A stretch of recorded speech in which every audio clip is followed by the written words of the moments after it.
Melati kuntum tumbuh melata, sayang merbah di pohon cemara. Assalamualaikum mulanya kata, saya sembah pembuka bicara. Bismillahirrahmanirrahim. Assalamualaikum warahmatullahi wabarakatuh.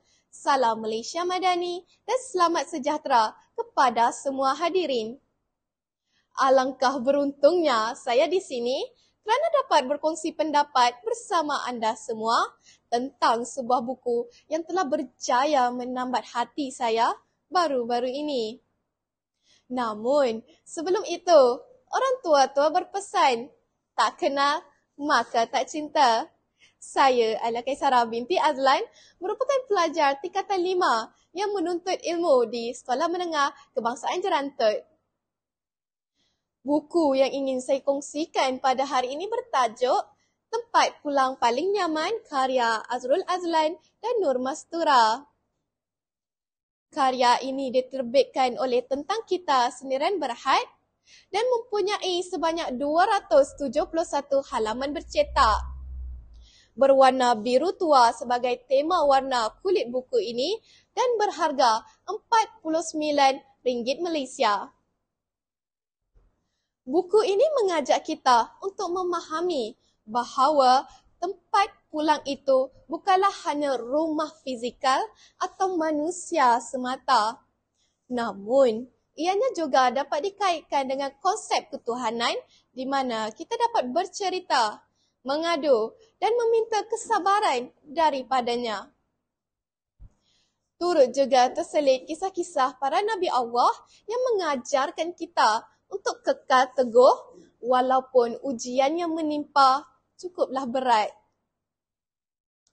Antara salah satu bab yang telah berjaya menarik perhatian saya di dalam karya ini ialah Jadilah Diri Sendiri yang membincangkan tentang suatu fenomena global yang semakin berleluasa di dalam kalangan remaja zaman kini, iaitu fear of missing out atau lebih sinonim dengan panggilan FOMO.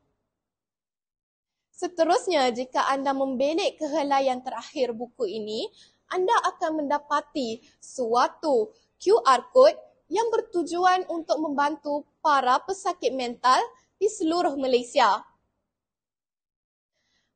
Melalui buku ini, saya dapat mempelajari bahawa kedamaian sejati itu hanyalah dapat dicapai sekiranya kita menerima kesalahan diri kita sendiri dan berusaha untuk menjadi insan yang lebih baik. Kita perlulah reda dengan takdir Allah SWT dan meyakini bahawa setiap ujian yang ditimpakan ada hikmahnya yang tersembunyi. Sebelum mengakhiri perkongsian ini, saya ingin mengatakan bahawa walaupun harga buku ini agaklah sedikit mahal, namun ianya amat berbaloi untuk dibaca dan layak diberikan 5 bintang. Anda boleh mendapatkan buku ini di kedai-kedai buku berhampiran ataupun secara atas talian. Saya amat mengesyorkan buku ini untuk menjadi bahan bacaan harian kepada semua, terutamanya mereka yang sedang bergelut dengan masalah kehidupan dan tekanan perasaan. Sekian, wabillahi taufiq wa hidayah. Assalamualaikum warahmatullahi wabarakatuh.